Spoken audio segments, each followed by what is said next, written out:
Mood कैसा है आपका? हिंदुस्तान में जिस भी प्रदेश में जाता हूं, मैं हिंदुस्तान के हर डिस्ट्रिक्ट में गया हूं, जहां भी मैं जाता हूं वहां बिहार के युवा मुझे मिलते हैं। मैं आपसे सवाल पूछना चाहता हूं, आपने दिल्ली बनाई,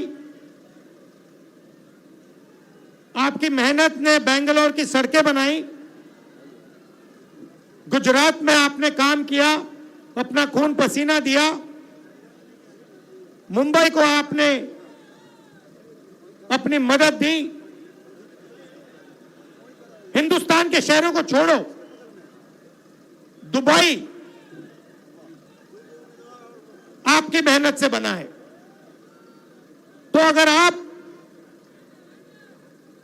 अलग अलग प्रदेशों की मदद कर सकते हो, शहरों को बना सकते हो, तो फिर बिहार में आप ये काम क्यों नहीं कर पा रहे हो? कुछ दिन पहले बिहार के 15 युवाओं से मैं मिला, 2-3 घंटे बातचीत की। बात क्या थी? सारे के सारे कह रहे थे कि हमें बिहार में कुछ नहीं मिल सकता है, हमें बिहार में रोजगार नहीं मिल सकता, बिहार में बिहारियों का कोई भविष्य नहीं है। यह है आपकी सच्चाई।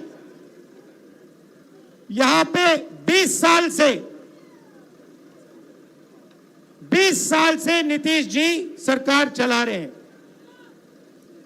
अपने आप को अति पिछड़ा कहते हैं।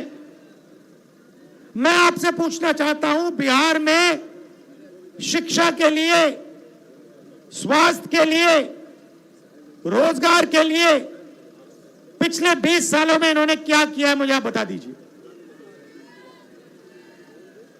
क्या आप ऐसा प्रदेश चाहते हो जहां आपको कुछ ना मिले, अदानी जी को 1-2 रुपए में जमीन दी जाए और आपको रोजगार ना मिले? ऐसा बिहार हमें नहीं चाहिए। हमें वो बिहार चाहिए जिसमें स्वास्थ्य, शिक्षा, रोजगार हो, बिहारियों को भविष्य दिखाई दे। और जैसे आज आप दूसरे प्रदेशों में जाते हो, वैसे ही दूसरे प्रदेश से लोग आए और बिहार में आकर काम करना चाहें। ऐसा बिहार हम चाहते हैं।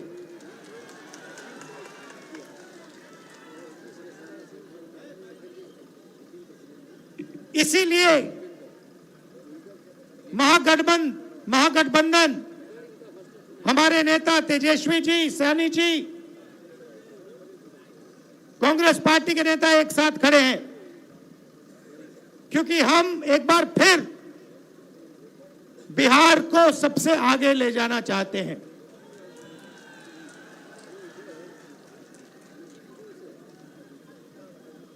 वोट चोरी के खिलाफ हमने यहां यात्रा की। 20 दिन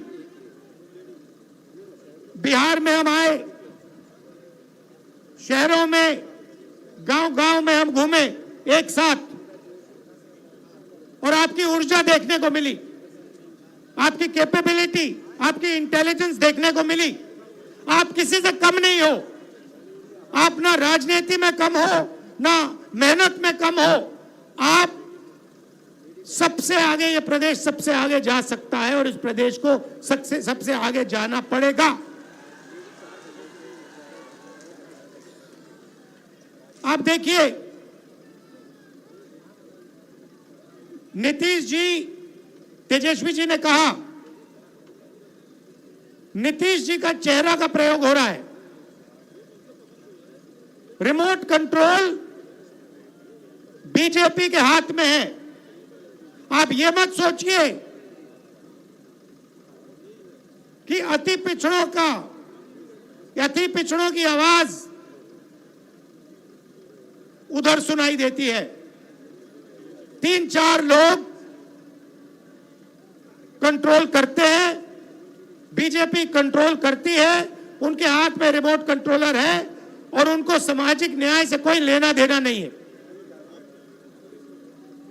मैंने प्रधानमंत्री के सामने कहा लोकसभा में कि जाति जनगणना आप करवाइए, एक शब्द नहीं बोले। आप जहां भी देखो, शिक्षा के सिस्टम में देखो, स्वास्थ्य के सिस्टम में देखो, ब्यूरोक्रेसी में देखो, जजेस की लिस्ट निकाल के देखो, नरेंद्र मोदी जी बीजेपी सामाजिक न्याय के खिलाफ है, वो नहीं चाहते। और मैंने उनसे कहा कि देखिए, जाति जनगणना होने वाला है,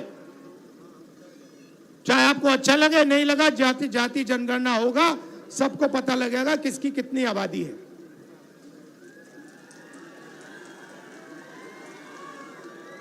यहां पे स्टूडेंट्स पढ़ाई करते हैं, मेहनत करते हैं, लाखों रुपए लगाते हैं, ट्यूशन होता है, प्राइवेट कॉलेजेस यूनिवर्सिटीज हैं, बिना पैसे यहां पे शिक्षा नहीं मिल सकती। मगर जितनी भी पढ़ाई वो कर ले, अंत में पेपर लीक होता है। होता ही नहीं होता है। अंत में चुने हुए लोगों को एग्जाम से 1-2 दिन पहले एग्जाम का पेपर मिल जाता है। आप किसी भी स्टेट में पूछ लीजिए, बिहार के शिक्षा के सिस्टम के बारे में पूछ लीजिए, वो आपको बताएंगे बिहार में तो पेपर लीक होता है, बिहार में सही शिक्षा नहीं मिल सकती, बिहार में अस्पताल नहीं मिल सकता। आप जाइए, ऑल इंडिया मेडिकल इंस्टीट्यूट के नीचे एक फ्लाईओवर है, के पास में फ्लाईओवर है, उसके नीचे जाइए, वहां पे आपको बिहार के लोग दिख जाएंगे। रात में ठंड में वहां पे वो सोते हैं। मैं गया, मैंने पूछा यहां क्यों हो, कहते बिहार में इलाज नहीं हो सकता। अगर बिहार में इलाज करवाना है तो नहीं हो सकता, दिल्ली में होगा, कर्नाटक में होगा, तेलंगाना में होगा, बिहार में नहीं हो सकता। ये हम बदलना चाहते हैं।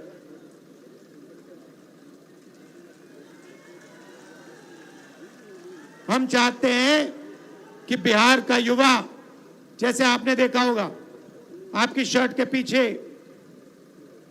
फोन के पीछे क्या लिखा है बताओ? Made in China. सही? नरेंद्र मोदी जी ने हिंदुस्तान के जो छोटे बिजनेस वाले हैं, छोटे उद्योग हैं, उन सबको खत्म कर दिया, नोटबंदी और जीएसटी लागू करके। जहां भी आप देखो, मेड इन चाइना। हमारा कहना है कि मेड इन चाइना नहीं, मेड इन बिहार होना चाहिए उस फोन के पीछे। फोन के पीछे मेड इन चाइना नहीं, मेड इन बिहार। और फोन कहां बने? बिहार में। शर्ट, पैंट, फोन, कैमरा, सारे के सारे मेड इन बिहार। और बिहार के युवाओं को उन फैक्ट्रियों में रोजगार मिले, ऐसा बिहार हम चाहते हैं। आपकी हिस्ट्री है, सबसे बेहतर शिक्षा, सबसे बेहतर, दुनिया में सबसे बेहतर शिक्षा नालंदा यूनिवर्सिटी बिहार में मिलती थी। बिहार में टूरिज्म का अनलिमिटेड पोटेंशियल है। पूरी दुनिया से लोग बिहार में टूरिज्म के लिए आ सकते हैं, मगर नहीं, ना टूरिज्म को बढ़ाया दिया जाएगा, ना किसानों की मदद की जाएगी, ना मजदूरों को प्रोटेक्शन दिया जाएगा। सिर्फ 5-10 अरबपतियों को फायदा मिलेगा। अदानी जी को, अंबानी जी को जो भी चाहिए वो उनको दे देते हैं। दो हिंदुस्तान बन रहे हैं, एक हिंदुस्तान आपका, गरीबों का, हम सबका, और दूसरा हिंदुस्तान अरबपतियों का, अंबानी अदानी जैसे लोगों का। आप देखिए, कुछ दिन पहले मैंने टीवी पे देखा, एक तरफ यमुना, फोटो देखी आपने, वो देखी, एक तरफ यमुना, गंदा पानी, उसको अगर कोई पी ले या उसमें घुस जाए बीमारी हो जाए। दूसरी तरफ छोटा सा मोदी जी के लिए तालाब, दूर दूर से पाइप से पानी आता है। एक हिंदुस्तान, मोदी जी वाला हिंदुस्तान, अगर मोदी जी को ड्रामा करना है, छठ पूजा का ड्रामा करना है, तो पानी आ जाएगा, वीडियो कैमरा आ जाएंगे, साफ पानी, और उसी के 10 गज दूर हिंदुस्तान की सच्चाई। एक तरफ नाटक, अंबानी अदानी का हिंदुस्तान, नरेंद्र मोदी का ड्रामा, और दूसरी तरफ हिंदुस्तान की सच्चाई, गंदा पानी, बीमारी। टीवी पे आया, टीवी पे वो पाइप दिख गया कि भैया नरेंद्र मोदी जी नहाने आएंगे, बाकी हिंदुस्तान गंदे पानी में नहाएगा, नरेंद्र मोदी जी के लिए साफ पानी आएगा, पाइप में तालाब बनाया जाएगा, मोदी जी ड्रामा करेंगे। ये पूरे हिंदुस्तान ने देखा है, पूरे हिंदुस्तान ने देखा। और जैसे लोगों को वो पाइप दिख गया, नरेंद्र मोदी कहते मैं तो नहीं जाऊंगा।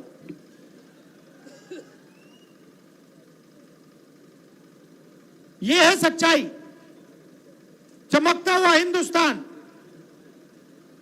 टीवी पे, वीडियो पे मोदी जी कहते हैं, बिहार के युवाओं से कहते हैं कि हमने आपको कम दाम में डेटा दे दिया। आपने कम दाम में डेटा दे दिया, मगर डेटा की कंपनी किसको दी? पैसा कौन बना रहा है?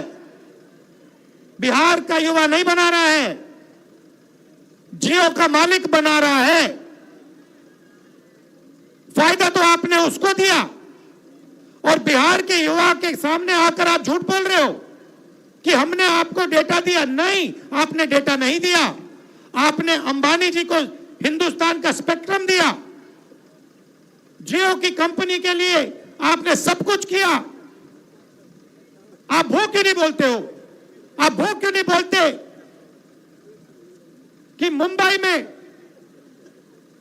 लाखों करोड़ रुपए की जमीन, धारावी की जमीन, जिसमें बिहार के लोग रहते हैं, छोटा व्यापार करते हैं, वो जमीन मैंने अदानी को दी। अब ये क्यों नहीं कहते? अब ये क्यों नहीं कहते कि 1 रुपये के लिए मैंने अदानी को जमीन दी बिहार में? कैसे दी? किससे छीन कर दी? बिहार के किसान से छीन कर दी। अब ये क्यों नहीं कहते कि राहुल गांधी जमीन अधिग्रहण बिल लाया था, कांग्रेस पार्टी जमीन अधिग्रहण बिल लाई थी, किसानों की जमीन की रक्षा के लिए लाए थे, और नरेंद्र मोदी जी ने उस बिल को खत्म किया? ये क्यों नहीं कहते? अब ये क्यों नहीं कहते कि जो बिहार में एंटरप्रेन्योरियल स्पिरिट है, जो युवा छोटा छोटा बिजनेस चलाना चाहते हैं, जो अपना छोटा बिजनेस का सपना देखते हैं, उस सपने को आपने नोटबंदी से और गलत जीएसटी लागू करके आपने उस सपने की हत्या की? ये क्यों नहीं कहते आप?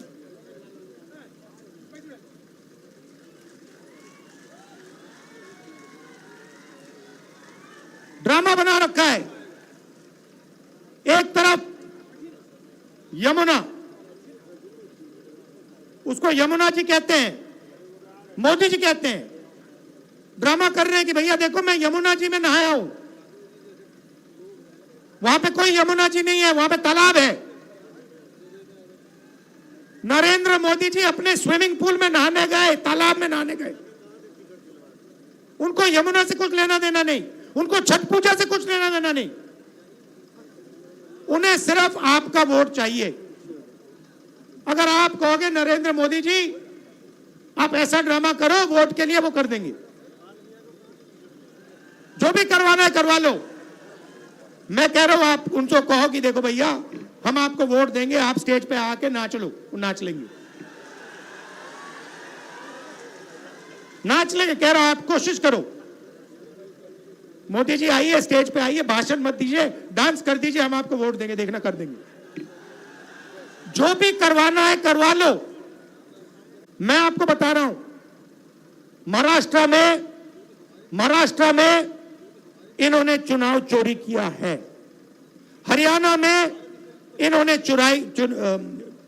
चुनाव चोरी किया है, और ये बिहार में पूरी कोशिश करेंगे। मैं बता रहा हूं आपको, पूरी कोशिश करेंगे कि बिहार की आवाज की सरकार ना बने। ये लगे हुए हैं। एसआईआर का यही मतलब है, आपको पूरा दम लगाकर हर व्यक्ति को बाहर निकालकर वोट डालना है महागठबंधन के लिए।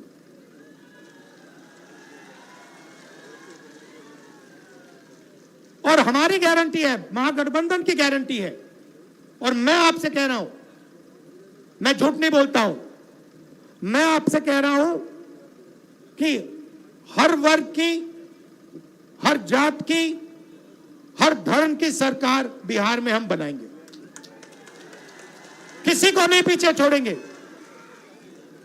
चाहे वो ईबीसी हो,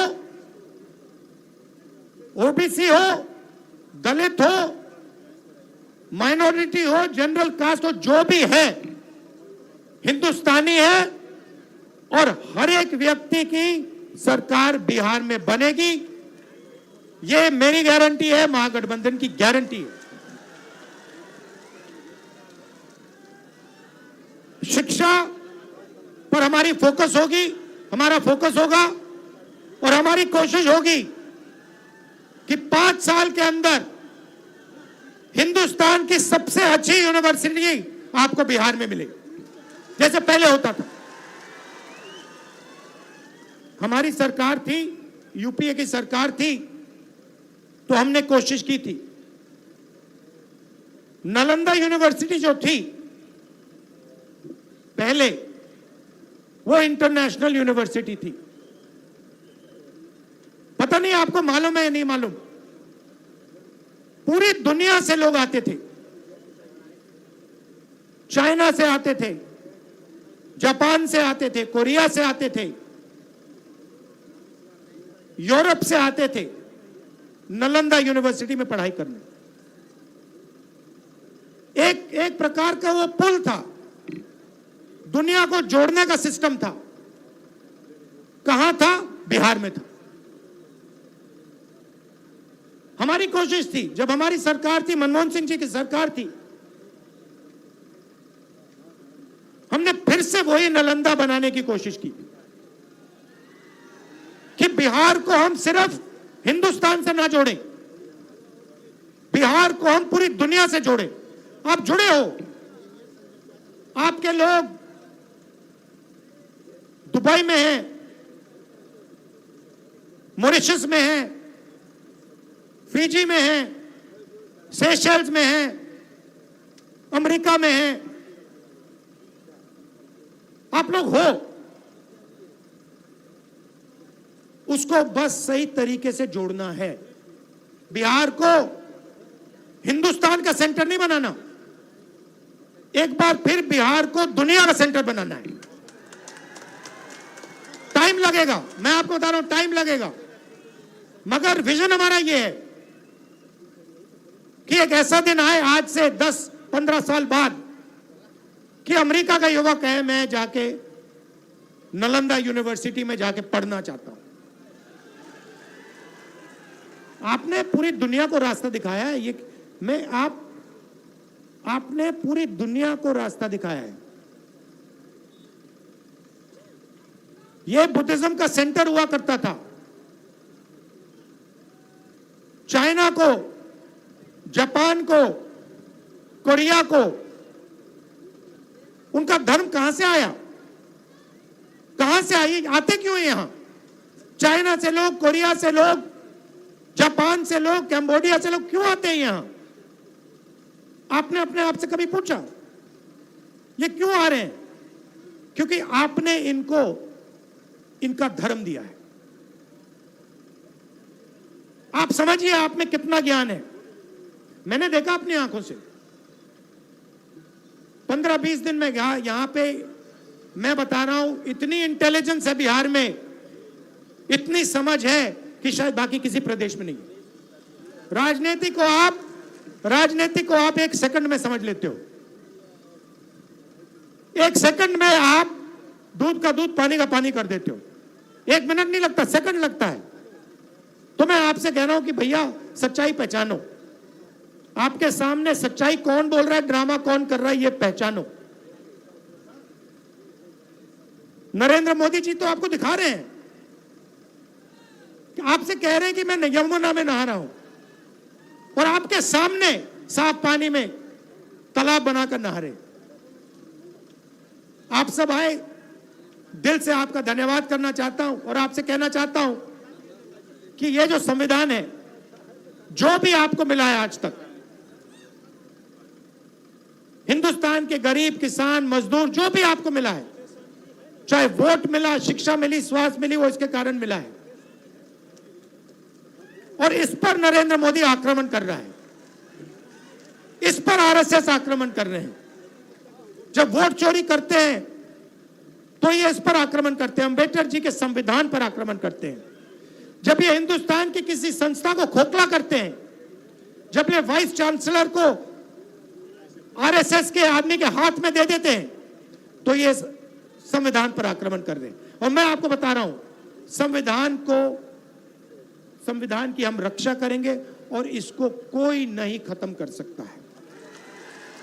आप सबका फिर से दिल से धन्यवाद करता हूं। आप दूर दूर से आए, बहुत बहुत धन्यवाद। और ये हमारे प्रत्याशी खड़े हैं, ये हमारी टीम है, इनको भारी बहुमत से जिताइए। चाहे ये कांग्रेस पार्टी के हो, आरजेडी के हो, वीआईपी पार्टी के हो, लेफ्ट पार्टीज के हो, इनको भारी बहुमत से जिताइए। धन्यवाद, नमस्कार, जय हिंद। हिंदुस्तान में जिस भी प्रदेश में जाता हूं, मैं हिंदुस्तान के हर डिस्ट्रिक्ट में गया हूं, जहां भी मैं जाता हूं वहां